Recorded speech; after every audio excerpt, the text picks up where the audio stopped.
देख रहे हैं इंडिया न्यूज उत्तर प्रदेश उत्तराखंड। आपके साथ मैं हूं प्रिया सिन्हा। बुलेटिन का आगाज हम बड़ी खबर के साथ कर रहे हैं। आपको ये बताएं, बड़ी खबर यूपी विधान परिषद चुनाव के लिए वोटिंग। आपको ये बताते चले कि प्रदेश के 72 जिलों में मतदान होगा। मतदान के लिए सभी तैयारियां पूरी हो चुकी हैं। सुबह 8 से शाम 5 बजे तक डाले जाएंगे वोट। हम आपको अहम खबर बता रहे हैं। बताते चले आपको कि प्रशासनिक अमला पूरी तरीके से अलर्ट है। सुबह 8 से शाम 5 बजे तक वोटिंग होगी, यानी कि अब से 1 घंटे के बाद वोटिंग प्रक्रिया जो है वो शुरू होगी।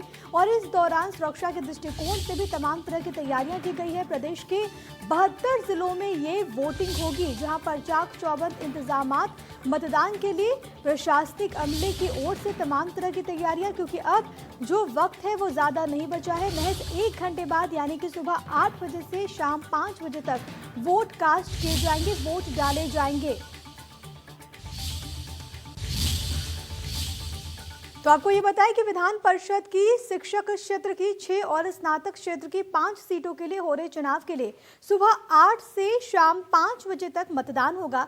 स्नातक खंड की सीटों के लिए 1808 मतदान स्थलों पर 12,69,000 मतदाता और शिक्षक क्षेत्र की सीटों के लिए 813 मतदान स्थलों पर 2,06,000 मतदाता वोट कास्ट करेंगे। परिषद चुनाव में कानपुर नगर, कानपुर देहात, उन्नाव को छोड़कर बाकी के 72 जिलों पर वोटिंग होगी। स्नातक क्षेत्र की 5 सीटों पर 114 और शिक्षक क्षेत्र की 6 सीटों पर 85 उम्मीदवारों सहित कुल 199 उम्मीदवार चुनावी मैदान में हैं। कोरोना संक्रमण के मद्देनजर प्रत्येक मतदान केंद्र पर वोटर्स की अधिकतम संख्या 1000 रखने के साथ ही थर्मल स्कैनिंग, सैनिटाइजर और साबुन पानी समेत सभी जरूरी इंतजामात किए गए। मतदान के दौरान कानून एवं शांति व्यवस्था बनाए रखने के लिए पुख्ता इंतजाम हैं। 11 पर्यवेक्षकों की तैनाती कर दी गई है। इसके अलावा 952 सेक्टर मजिस्ट्रेट, 413 जोनल मजिस्ट्रेट भी तैनात हैं। प्रत्येक मतदान स्थलों पर एक माइक्रो पर्यवेक्षक की तैनाती के साथ मतदान की वीडियोग्राफी भी कराई जाएगी। चुनाव के लिए 848 भारी वाहन, 1754 हल्के वाहन और आपको ये बताएं कि 12,319 मतदान कर्मी भी यहां पर तैनात कर दिए गए हैं। प्रदेश के 72 जिलों में होनी है वोटिंग और इसको लेकर तमाम तरह के इंतजामात। हमने आपको बताया कि किन किन क्षेत्रों में कितने पद हैं, कितने कैंडिडेट चुनावी मैदान में हैं। सभी तैयारियां पूरी हो चुकी हैं और अब से 1 घंटे बाद यानी कि 8 बजे वोटिंग जो है वो शुरू हो जाएगी। तमाम जो मतदान कर्मी हैं वो अपने अपने केंद्रों पर पहुंच चुके हैं और अब से 1 घंटे के बाद वोटिंग जो है वो शुरू होगी। जय शुक्ला मेरे साथ, मेरे सहयोगी तमाम जानकारी के साथ मौजूद हैं। जय, किस तरीके के इंतजामात आप देख पा रहे जाहिर तौर पर, क्योंकि कई सारी चुनौतियां हैं, लेकिन अब से 1 घंटे बाद जो वोटिंग प्रक्रिया है वो शुरू होगी। फिलहाल ताजा तस्वीरें किस प्रकार की?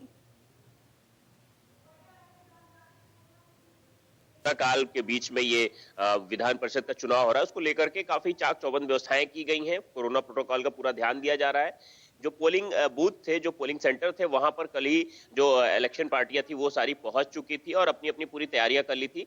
हमारी यहाँ पर बात हुई तो उन्होंने बताया कि इस बार देखते हुए, कोरोना को देखते हुए जो सोशल डिस्टेंसिंग का, मास्क और सैनिटाइजिंग की विशेष व्यवस्था रहेगी और बूथ के अंदर कम लोगों को जाने दिया जाएगा, जो जिससे कहीं ना कहीं जो सोशल डिस्टेंसिंग है उसका उल्लंघन ना हो और कोविड का जो प्रोटोकॉल है वो उसका भी फॉलो किया जा सके। अगर हम लखनऊ की बात करें तो लखनऊ में भी कई केंद्र बनाए गए हैं जहां पर आज 8 बजे से जो वोटिंग है, वोटिंग शुरू हो जाएगी। वहीं हम बता दें कि जो लखनऊ में करीब 24 प्रत्याशी हैं, जिसमें से आपको बता दें कि शिक्षक के करीब 6 हैं और जो कुल 11 सीटों पर चुनाव होना है, 6 शिक्षक और जो 5 है वो स्नातक में।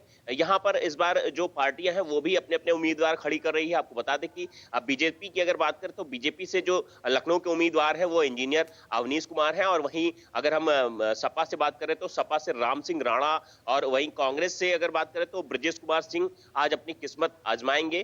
तो कुल मिलाकर के जो अगर हम वोटिंग की बात करें तो चाक चौबंद व्यवस्थाएं की गई हैं। कोरोना प्रोटोकॉल का विशेष ध्यान दिया जाए, सुरक्षा के विशेष इंतजामात किए गए हैं, पीएससी तैनात की गई हैं, पुलिस फोर्स तैनात की गई। तो इस तरह से तमाम व्यवस्थाएं की गई हैं जिससे कहीं भी कोई कमी न रहे। जी जी, जाहिर तौर पर तो वहाँ पर तमाम तरह के इंतजामात है, क्योंकि सबसे बड़ी बात जो यहाँ पर ये हो जाती है कि इस बार जो परिस्थितियाँ हैं वो अलग है, और इस विपरीत परिस्थितियों में कोरोना के इस काल में तमाम चीज़ों को व्यवस्थित ढंग से करवाना, और इसको लेकर हम देख भी पा रहे थे कि किस तरीके से प्रशासनिक अमला बीते कई रोज से तैयारियां वहाँ पर कर रहा था। तमाम जो वोटर्स पहुंचेंगे उसके लिए क्या कुछ इंतजामात वहाँ पर किए गए, जरा विस्तार रूप से दर्शकों को ये बताएं आप। बिल्कुल, आपको बता दें कि जो पोलिंग सेंटर्स बनाए गए हैं वहां पर पोलिंग पार्टियों से लेकर के जो वोटर रहेगा उनके लिए भी विशेष इंतजामात है। अगर हम पोलिंग पार्टी की पहले बात करें तो जो जी। पोलिंग पार्टियां वहां पर पहुंची हैं उनके भी रहने के लिए अलग अलग व्यवस्थाएं की गई हैं। यहाँ वहां भी अगर हम कोरोना प्रोटोकॉल की बात करें तो उसका हाँ। पूरा पालन किया गया है। लोग अलग अलग रहे, सैनिटाइजिंग की पूरी व्यवस्था की गई। एक एक गाड़ी को सैनिटाइज किया जा रहा था, वहां पर बाकायदा जो एक सैनिटाइज करने वाला व्यक्ति लगाया गया है। जो भी गाड़ियां आएंगी उनको सैनिटाइज किया जाएगा। कमरे में जो भी कुर्सियां हैं, चेयर टेबल है, उनको पहले से ही सैनिटाइज किया जा रहा था। उसके अलावा आपको बता दें कि जो सैनिटाइजर के छोटे छोटे शीशियां हैं, जो बोतलें हैं, वो भी रखी गई जगह जगह, ताकि जो भी अंदर एंट्री करे वो अपने हाथों को पहले सैनिटाइज कर ले। वही मास्क की भी व्यवस्था की गई है, जिनके पास मास्क नहीं होगा उनको वहीं पर मास्क भी दिया जाएगा। वहीं आपको बता दें कि दूर दूर गोले भी बनाए गए हैं, जिसमें जो मतदाता होगा वो जाकर के खड़ा होगा। बाकायदे सोशल डिस्टेंसिंग के लिए रस्सियों के घेरे बनाए गए हैं जगह जगह, ताकि जो कोविड प्रोटोकॉल है उसका पूरी तरह से पालन किया जा सके। और बूथ में सबसे बड़ी बात है कि एक बार में बहुत ज्यादा लोगों को अंदर एंट्री नहीं दी जाएगी। तो कुल मिलाकर के पूरा कोविड प्रोटोकॉल का पालन करते हुए इस बार जो विधान परिषद के जो वोटिंग है पड़ने वाली है उसको लेकर के विशेष इंतजामात किए गए हैं। जी ठीक है जय, नजर बनाए रखिए, आपसे आगे भी अपडेट लेंगे। फिलहाल के लिए बहुत शुक्रिया आपका जय, तमाम बातचीत और तमाम जानकारी हम तक